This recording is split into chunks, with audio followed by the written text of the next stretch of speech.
너가 갚아. 갑자기 남편이 빚을 내게 떠넘기고 사라졌다. 아무리 연락을 해도 전화가 통하지 않는다. 어떻게 해야 할까? 저렇게 큰 돈을 내가 다 갚을 수는 없다. 하지만 나를 궁지에 몰렸을 때 구해준 사람들이 있었다. 엄마, 우리 잘 살아갈 거야. 이렇게 말한 건 내 딸이다. 나의 이름은 캐런 설리번, 35세. 남편 존과 함께 사는 직장인 엄마다. 존과는 혼담 자리에서 만났다. 나는 긴장했지만 존이 먼저 말을 걸어 금세 친해졌다. 연락처를 주고받고 그 후로 연락을 주고받으며 점점 가까워졌다. 그리고 연애를 시작했다. 혼담 자리에서 만난 남자와 연애하게 될 줄은 몰랐다. 연애를 시작하고 얼마 후 언니 리사에게 존에 대해 이야기했다. 리사는 웃으며 말했다. 혼담 자리에서 만난 남자랑 사귀다니 믿을 수 없어. 너는 조용한데 직장에서 만난 사람이랑 사귀는 줄 알았지.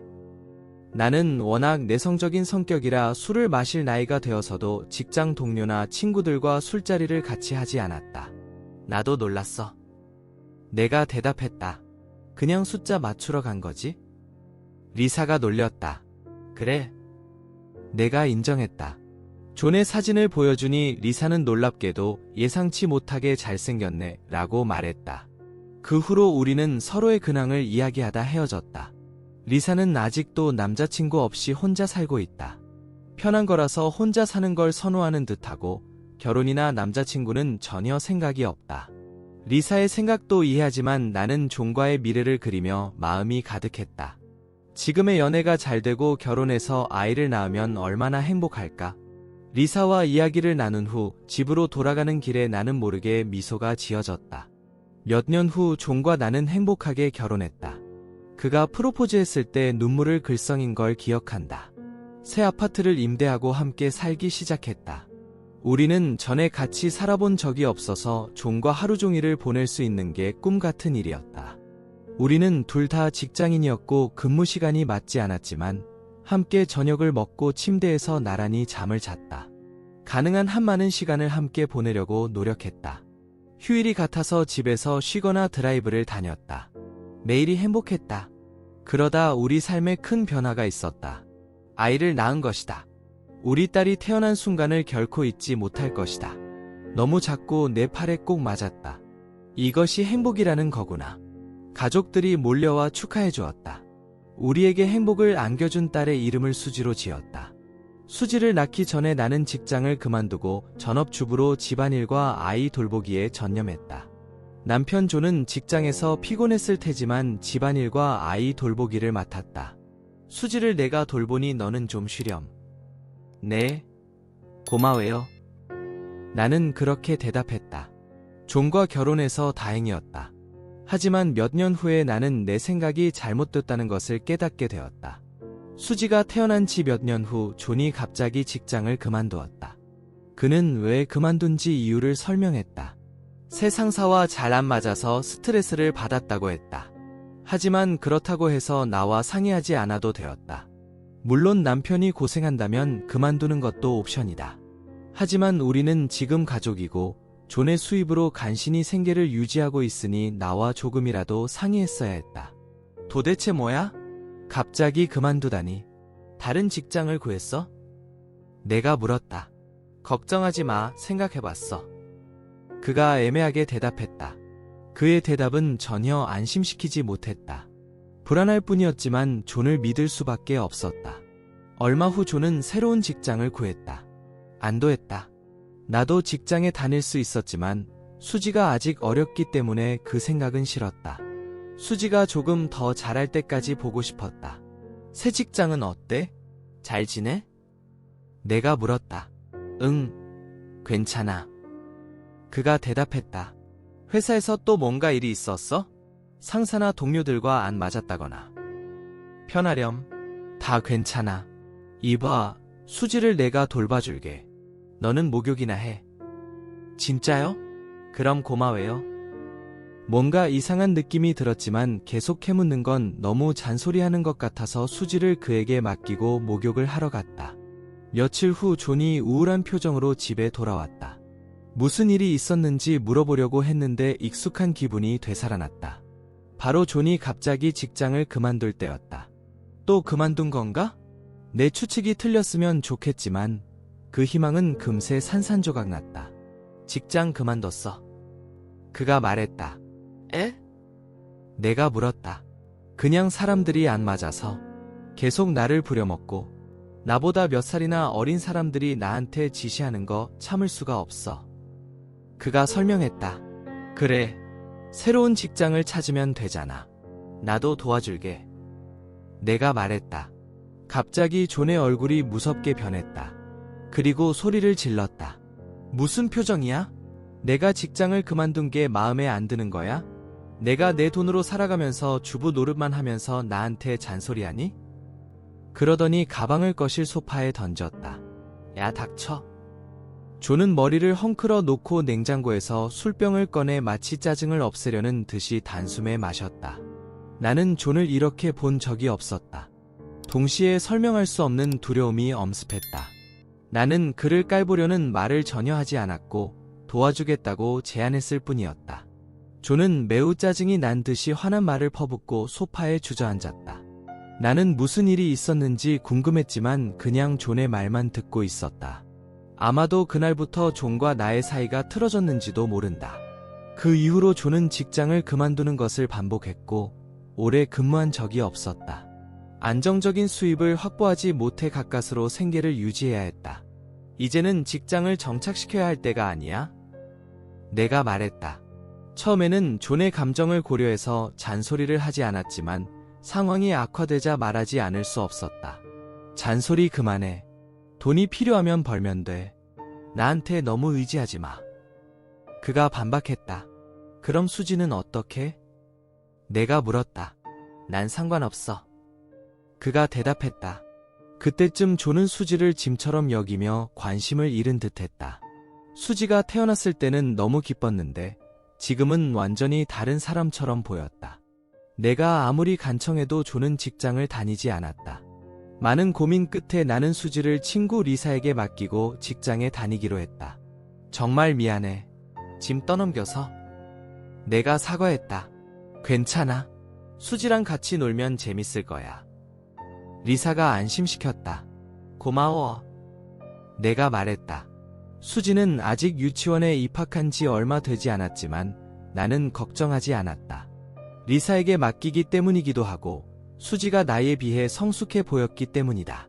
신문을 읽을 수 있었고 간단한 단어로 이야기를 쓸 수 있었다. 성격도 조용하고 다소 무표정했다. 처음에는 정말 걱정됐다. 앞으로 친구를 사귈 수 있을까?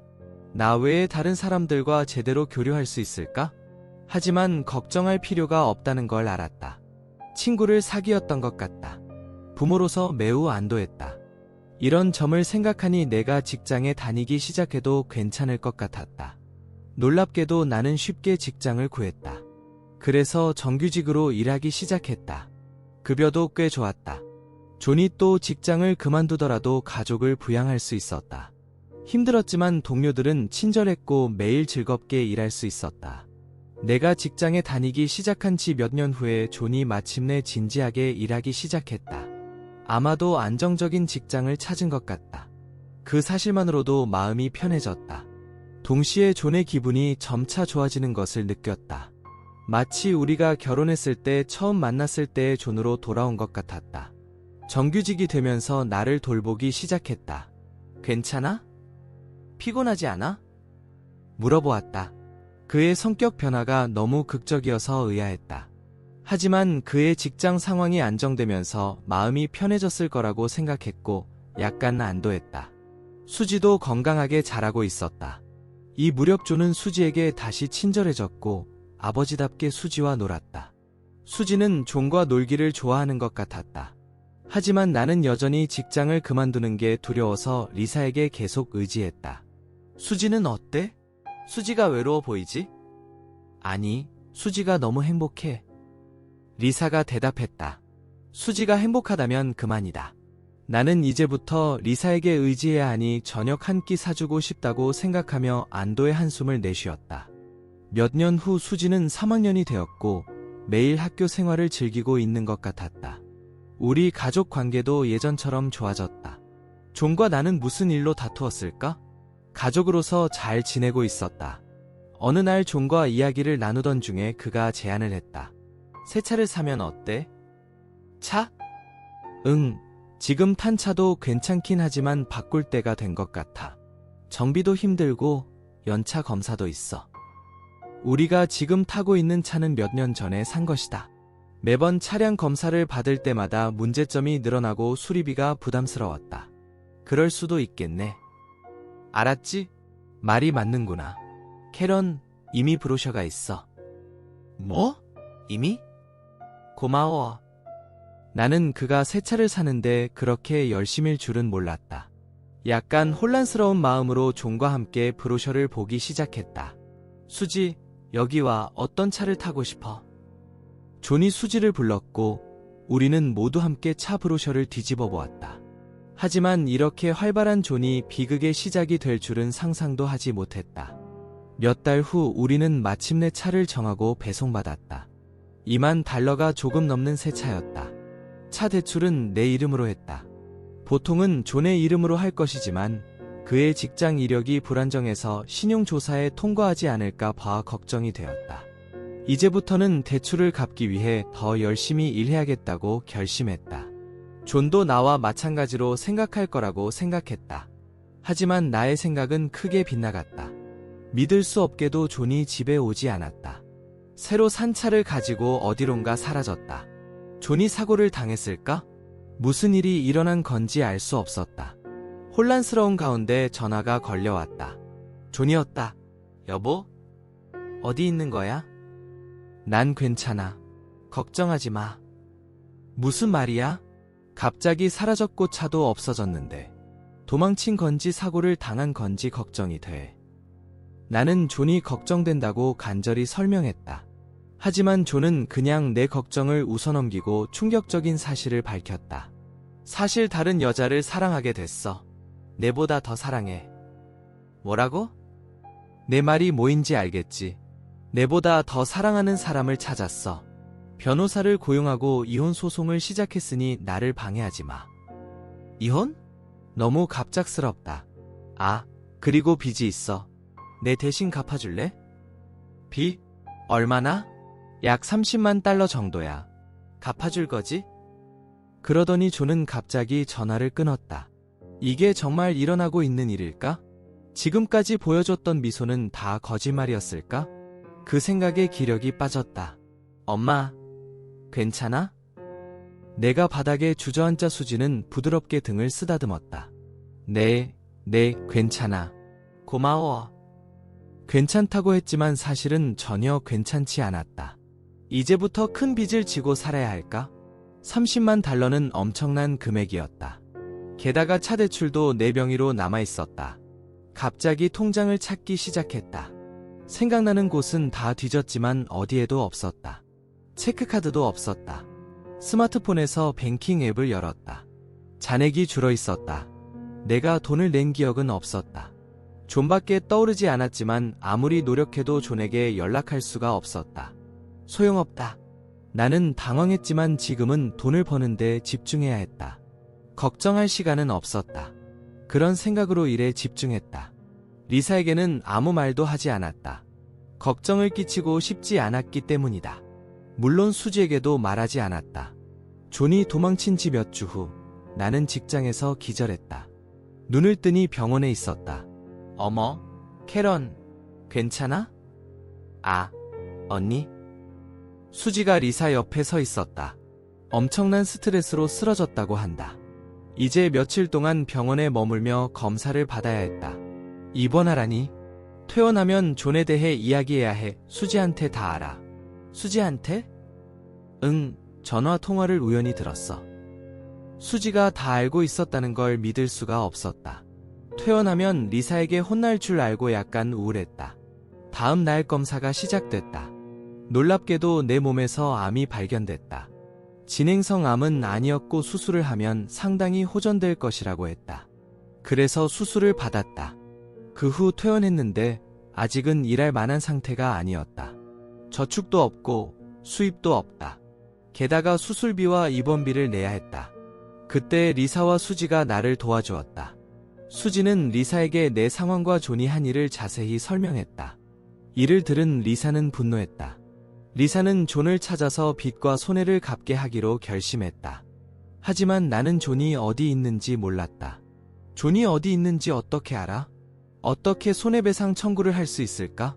그때 리사가 제안을 했다. 존은 캐런 명의로 등록된 차를 가지고 있지 않았나? 그건 기술적으로 캐런의 재산이니 먼저 찾아보는 게 어때? 정말 그럴 수 있을까? 내가 의구심을 표하자 리사는 놀라운 말을 했다. 사실 존이 일하는 곳을 알아냈어. 존은 리사가 일하는 회사가 있는 건물에서 일하고 있었다. 리사는 원격으로 일하지만 가끔 회사에 가면 존을 본다고 했다. 그럼 지금 당장 존이 있는 곳으로 가자. 나는 즉시 존이 있는 곳으로 향하려 했다. 빨리 행동하지 않으면 어딘가로 사라질까 봐 두려웠다. 하지만 리사가 나를 막았다. 계획 없이 가는 건 무모해. 좋은 생각이 있어. 아니, 수지랑 내가 할 수 있어. 뭐야? 계획이야. 리사와 수지가 눈을 마주쳤다. 그들이 무슨 생각을 하는지 전혀 몰랐다. 멍하니 바라보고 있자 수지가 활짝 미소를 지었다. 걱정하지 마. 우리가 계획을 세웠어. 그들은 무슨 음모를 꾸미고 있을까? 물어보려고 해도 말해주지 않았다. 하지만 한 달 후 나는 리사와 수지가 한 일을 알게 되었다. 리사 집에 있을 때 어떤 사람으로부터 전화가 걸려왔다. 휴대전화를 확인하니 존이었다. 첫 전화는 무시했지만 그는 계속해서 전화를 걸었다. 무슨 일인가? 마침내 전화를 받자 존이 당황한 목소리로 소리쳤다. 야, 도와줘. 뭐야? 그냥 와. 이대로 가면 체포될 거야. 그러더니 존은 자신의 위치를 말하고 전화를 끊었다. 대화를 들은 리사와 수지는 마침내 입을 열었다. 사실 우리가 차를 도난당했다고 신고했어. 이 계획은 수지가 생각해낸 거야. 정말 멋지지? 수지는 부끄러워하며 얼굴을 붉혔다. 나는 리사와 수지에게 고마움을 전하고 존이 있는 곳으로 향했다. 위치는 우리 집에서 비교적 가까운 공원이었다. 존은 경찰에 둘러싸여 있었다. 아마도 신문을 받고 있었을 것이다. 우리는 존이 있는 곳으로 갔다. 그런 다음 경찰관들에게 상황을 설명하고 떠나달라고 부탁했다. 그 후 존이 우리를 차에 태워 이야기를 했다. 차 안에는 다리를 꼬고 앉은 심각한 표정의 여자가 있었다. 그 여자는 계속 우리를 노려보았다. 와서 다행이야. 하지만 경찰이 내 집에 나타난 건 왜야? 존은 경찰이 한 말을 모른 듯해서 나는 한숨을 내쉬었다. 우리가 차를 도난당했다고 신고했기 때문이야. 그건 내 재산이니까. 뭐야? 존과 나는 이미 이혼했어. 지금은 기술적으로 다른 사람의 차를 운전하고 있어. 도난 차량 신고가 접수되는 건 당연한 일이었다. 아마도 존은 이런 일이 일어날 줄은 몰랐을 것이다.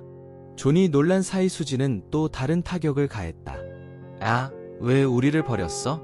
왜 돈을 빌려서 갚지 않았어? 존은 짜증스럽게 한숨을 내쉬었다.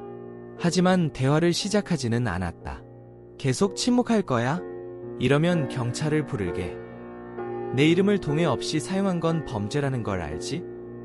이 말을 들은 존은 망설이며 말하기 시작했다. 그가 바람을 피운 여자의 이름은 린다였다. 린다는 존이 현재 일하고 있는 회사에 새로 입사한 것 같다. 환영 파티에서 가까워졌고 연애 관계로 발전했다고 한다. 그리고 약 3개월 전에 린다를 임신시켰다고 한다. 실제로 린다의 배가 불러 있었다. 그래서 우리를 버린 거구나. 내가 말했다. 버렸다는 말이 너무 심하네. 존이 대답했다. 하지만 진실이지. 내가 반박하자 존은 당황한 표정을 지었다. 그때 리사가 갑자기 말을 꺼냈다. 리사는 존의 반응을 지켜보며 대화를 계속했다. 그런 다음 리사는 존에게 그의 과거 행동에 대해 강의를 시작했다. 다른 사람에게 빚을 떠넘기는 것, 가족에 대한 태도, 일을 금세 그만두는 습관, 사소한 일에도 소리를 지르는 경향 등에 대해서였다. 존이 뉘우쳤는지 모르겠지만 계속 고개를 숙인 채 침묵했다. 린다는 존의 침묵에 점점 더 짜증이 나 보였다. 나는 빚의 이유를 물어보려고 했지만 존은 아무것도 말하지 않았다. 그때 린다는 참을성을 잃고 충격적인 사실을 털어놓았다. 이 남자는 아내의 명의로 대출을 받아서 내게 디자이너 물건을 사줬어. 정말 최고야. 그는 린다에게 선물을 하기 위해 약 30만 달러의 빚을 진 것 같다. 도대체 무엇을 사서 그렇게 큰 빚을 졌을까? 보이는 것으로는 수만 달러짜리 물건을 여러 개 산 것 같다. 나는 완전히 당황했다. 하지만 내가 궁금한 것은 린다가 빚의 이유를 밝힌 이유였다. 그녀가 존과 한패라면 이 정보를 밝히면 오히려 불리할 뿐이다. 내가 이런 생각을 하고 있을 때 수지가 린다에게 물었다. 배가 꽤 큰데 아기야? 언제 출산해? 약 3개월 후에 출산해. 린다가 대답했다. 3개월 후에 출산한다고? 분명 맞지 않는다. 3개월 전에 임신했다면 아직 출산까지는 멀었을 것이다. 리사도 같은 생각이었던 모양으로 린다에게 질문하기 시작했다.